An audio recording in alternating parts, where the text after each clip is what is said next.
Agora eu vou mostrar pra vocês como é que eu faço para estudar matemática. Eu utilizo na verdade eu utilizo 3 métodos. O primeiro é fazer questões, mas fazer e responder sozinha e depois só olhar o gabarito, tipo, treinar questões sozinha. Esse é o primeiro método. O segundo método é colocar em um caderno todas as fórmulas e formas de resolver uma questão que tem a ver naquela forma. Deixa eu ver aqui. Essa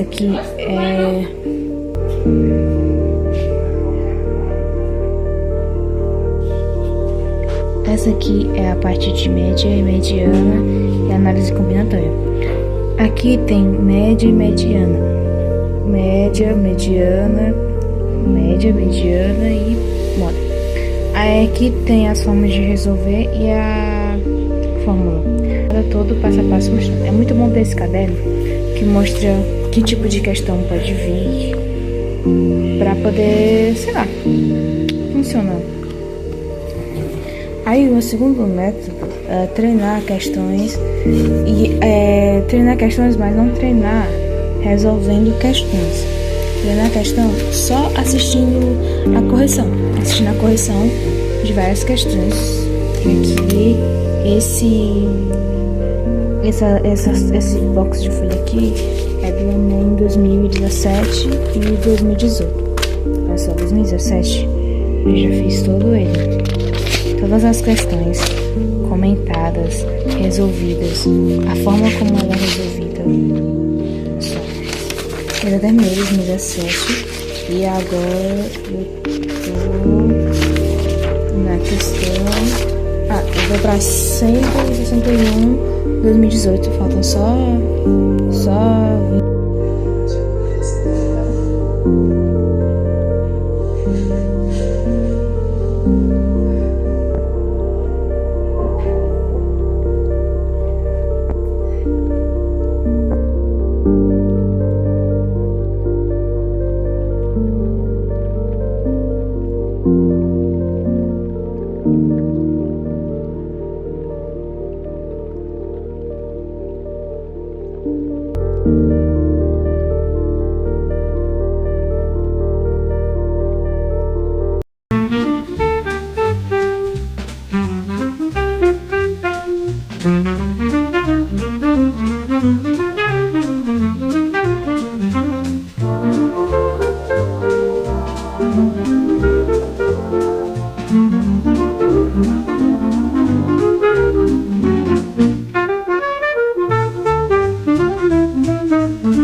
Eu estou lendo Machado de Assis. Estou lendo Helena. Eu comecei a ler esse ano e eu acho a minha leitura bem interessante. Porém, eu preciso melhorar mais a minha leitura, porque apesar de eu ler bem, eu não leio como antes, porque eu leio pouco. Ultimamente estou lendo mais pouco. Então eu vou ler e guardar nesse vídeo, mas não vou ficar segurando não. É tão bom ver chover quando estamos abrigados, exclamou ele. Tenho lá na estante um poeta latino que diz alguma coisa nesse sentido, que tem com você? Estou pensando nos que não têm abrigo ou têm mal. Nos que não têm, neste momento, nem tetos sólidos, nem corações amigos ao pé de si. A voz da moça era trêmula. Uma lágrima lhe brotou nos olhos. Tão rápida que ela não teve tempo de a dissimular. Surpreendido nessa manifestação de sensibilidade, inexplicável talvez para o irmão. Ergueu-se e procurou gracejar e rir. O riso parecia uma cristalização da lágrima, e o gracejo tinha antes ares de responso. Eustácio não se iludiu, nada daquilo era claro, ou era tão claro como a carta. O olhar severo e frio interrogou mundamente a moça. Helena, que tivera tempo de tranquilizar, voltou o rosto para a rua e começou a rufar com os dedos na vidraça. Rufar? Naquela mesma noite, Dona Úrsula, que não havia de todo melhorado, adoeceu deveras. A família, mal convalescida da perda do velho chefe, via-se agora ameaçada de uma nova dor. Em todo caso, exposta a novos receios, Dr. Camargo declarou que o caso era grave e deu princípio a rigoroso tratamento. Helena era naquela ocasião a natural enfermeira. Pela primeira vez, patenteou-se em todo o esplendor e dedicação filial da moça. Horas do dia, e não poucas noites inteiras, passava-as na alcova de Dona Úrsula, atenta a todos os cuidados que a gravidade da enferma exigia. Os remédios e o pouco alimento que esta podia receber não lhe eram dados por outras mãos. Helena velava às cabeceiras durante o sono leve e interrompido da doente, achando em suas próprias forças a resistência que a natureza confiou, especialmente às mães. Quando dava algum repouso ao corpo, não era ele ininterrupto nem longo, e mais de uma vez, alta noite, erguia-se no leito, colocado provisoriamente no quarto contíguo para ir espreitar a mucama que em seu lugar acompanhava a enferma. As prescrições do médico era ela que a recebia e cumpria. A voz seca e dura, com que Camargo lhe falara, não era própria a torná-lo amável e aceito. Mas Helena cerrava os ouvidos à antipatia do homem para só obedecer ao médico. Este não tinha outra pessoa a quem interrogasse acerca dos fenômenos da doença, nem podia achar que melhor os observasse e referisse. Força-lhe era aceitá-la. Assim, essas duas pessoas que se repeliam e detestavam iam de acordo desde que se tratava da vida de um terceiro. O que completava a pessoa de Helena, e ainda mais lhe mereceu o respeito de todos, é que, no meio das ocupações e preocupações daqueles dias, não fez padecer um só instante a disciplina da casa. Ela ergueu a família e serviu a doente, com igual desvelo e benefício. A ordem das coisas não foi alterada nem esquecida fora da alcova de Dona Úrsula. Tudo caminhou do mesmo modo que antes, como se nada extraordinário se houvesse dado. Helena sabia dividir a atenção sem a dispersar. Dizia que ela não se curou muito. O vestido era singelo, os cabelos colhidos à pressa e os presos por um pente no alto da cabeça. Não recebera em todo aquele tempo a forma elegante e graciosa com que ela lhe sabia realçar. Acrescia o abatimento que era impossível evitar no meio de tanta fadiga, certo cansaço dos olhos que os faziam moles e talvez mais adoráveis, um rosto sem riso nem viveza, um silêncio atento e laborioso. A doença durou cerca de 20 dias. Afinal, venceu a própria natureza de Dona Úrsula, robusta apesar dos anos. A convalescença começou com ela, volveu a satisfação da família. O papel de Helena não estava acabado, diminuía contudo, e Eustácio interveio para que a irmã tivesse, enfim, alguns dias de absoluto repouso. Ela recusou, dizendo que o repouso, perdido aos poucos, seria aos poucos recuperado. Havia no coração de Dona Úrsula uma forte ternura que Helena devia tocar, para jorrar livre e impetuosamente. A dedicação em tal crise foi a vara misteriosa daquela Horebe, monte de península de Sinai, de onde Moisés fez sair água com o toque da vara, segundo conta o Êxodo. Sabe o que é isso, queridos leitores? Isso é intercessão entre os textos. Eu estudei isso recentemente, interseções, é mentira que eu estudei recentemente, eu estudei no começo do ano passado isso, e quando eu estudo, eu gosto de lembrar o que eu estudei, porque isso mostra que eu aprendi realmente o conteúdo. Quando eu lembro do conteúdo em pequenas partes do dia, isso me lembra que eu aprendi o conteúdo e não só entendi no momento, sabe, para fazer a prova. Muito bem, queridos. A afeição da tia era até então frouxa, voluntária e deliberada. Depois da moléstia, avultuou espontânea. A aversão cessou, a gratidão da vida. Ligou fortemente o que tantas circunstâncias anteriores pareciam separar. Não o ocultou, a irmã do conselheiro. Já não tinha acanhamento nem reserva. As palavras subiam do coração à boca, sem atenuação nem cálculo. Fez-se carinhosa e mãe. No dia em que ela pôde sair do quarto pela primeira vez, Helena deu-lhe o braço e levou-a até a sala de costura e das reuniões íntimas. Estácio parou do outro lado. Ali chegando, ela foi sentada numa poltrona. Estácio abriu um pouco a janela para penetrar, além da luz, um pouco de ar. Dona Úrsula respirou a larga, como lavando o pulmão com aquela primeira onda de vida. Depois, segurando as mãos de Helena, que ficara ao seu lado, fê-la inclinar a fronte e imprimiu-lhe um beijo longo e verdadeiramente maternal. Estácio aproximara-se àquela manifestação, encheu de júbilo. Bem merecido beijo, exclamou ele. Helena foi um anjo em todo esse tempo. Bem sei, retorquiu Dona Úrsula. Foi um verdadeiro anjo. Foi mulher, mãe e filha. Obrigada, Helena. Pode ser que a medicina tenha ajudado a cura, mas o principal mérito é só teu. Helena abraçou a convalescente.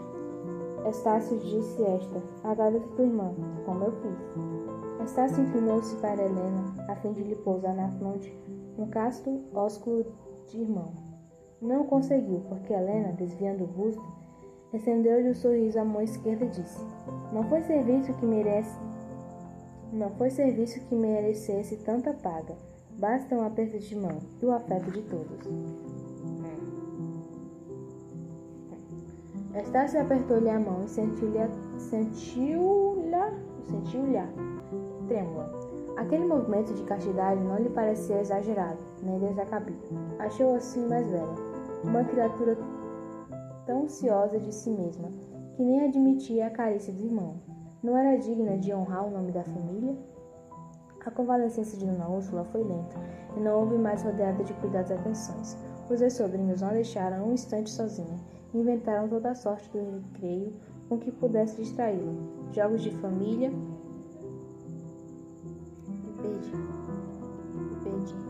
ou leitura, música ou simples palestra íntima. Uma vez, lembraram-se de representar só para ela uma comédia de 2 pessoas. Outra vez, Helena organizou um sarau musical, em que tomaram parte Eugênia Camargo e mais 3 moças da vizinhança. Foi a primeira vez que a ouvira cantar. O sucesso não podia ser mais completo. Como o aplauso que lhe deram pareceu desolar um pouco a filha do médico, Helena preparou-lhe habilmente um triunfo, fazendo-o executar ao piano uma composição brilhante, sua favorita. Estácio, que quase não tirava os olhos da irmã, percebeu-lhe a intenção e disse-lhe. Helena esquivou-se à alusão, mas insistindo ele. Não há nada que admirar, disse ela. Eugênia toca perfeitamente. Era justo que também fosse aplaudida. Se a arte no que fiz, parece-me que é mais singela do mundo. O melhor modo de viver em paz é nutrir o amor próprio dos outros com pedaços do nosso. Mas olhe, Eugênia nem precisa disso. Tem a primazia da beleza. Veja-se a criatura mais deliciosa. Estácio dirigiu os olhos para onde Helena lhe indicava. Era um grupo de 2 moças e 2 rapazes. Eugênia, pelo braço de um deles, estava de pé, ouvindo sem entender as palavras que ele dizia, porque os olhos inquietos derramavam-se-lhe por toda ela e pela sala. Admirava-se a espreita. O que é isso mesmo que eu acabei de ler? Estácio de olhos para Não há nada de admirar se ela, Eugênia, toca perfeitamente, era justo que ela só pode ir.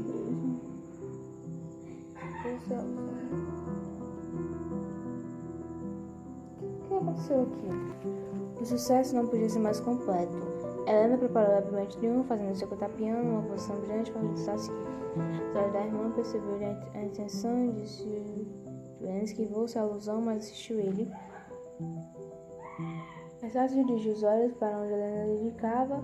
Era um grupo de duas moças reservadas. Eugênia, pelo braço de um deles, estava de pé, ouvindo sem entender as palavras que eles diziam, porque os olhos inquietos derramaram-se sobre toda ela e pela sala. Admirava-se e explicava a admiração dos outros. A figura era realmente graciosa, mas Estácio quisera mais inconsciente, menos preocupado do efeito que produzia. Entendi não. Há 100 belezas como aquela, disse ele. Estácio, exclamou Helena com ar de repressão. A beleza é como a bravura, vale mais se não a metem à cara dos outros. Você é um ingrato. Naquela noite ficou mais patente. Entendi. Há 100 belezas como aquela, disse. Há 100 belezas como aquela, disse ele. Estácio, exclamou Helena com ar de repreensão. A beleza é como a bravura, vale mais se não a metem à cara dos outros. Você é um ingrato. Naquela noite ficou mais patente que nunca a preponderância ganha por Helena, que se tornara a verdadeira dona da casa. A diretora ouvida e obedecida. Dona Úrsula cedera em poucas semanas o que lhe negara durante meses. Por que razão, pensando em todas as coisas, não conseguiria ela apressar o casamento de Estácio? Estácio continuava a hesitar, a recuar, a adiar. Perdia tempo para refletir, e agora, menos ao rio comprido, os dias quase todos eram desafiados no remanso da família. Mas Helena insistiu tanto que ele prometeu fazer o solene pedido no primeiro dia do ano. Estácio não havia esquecido a carta lida pela irmã. Entretanto, por mais que a espreitasse e a estudasse, nada descobria que lhe fizesse supor afeição encoberta. Nenhum dos homens que iam ali, e eram poucos, pareciam receber de Helena mais do que a cortesia comum. Dona Úrsula, a quem ele incumbira de interrogar a irmã acerca das palavras que lhe dissera na manhã do primeiro passeio, não obteve resposta mais decisiva. A promessa de pedir Eugênia fez Estácio na segunda semana de dezembro, em uma noite sem visitas, que era as melhores noites para ele. No dia seguinte de manhã, erguendo-se à tarde, soube Helena que saíra a cavalo, sozinha com o Vicente. Vicente era o escravo que, como sabemos, se afeiçoara primeiro de todos a Helena. Estácio, designado, peraí, pediu ou não pediu? A promessa de pedir Eugênia fê-la Estácio na segunda semana de dezembro, em uma noite sem visitas, que eram as melhores noites para ele. No dia seguinte de manhã, então ele pediu.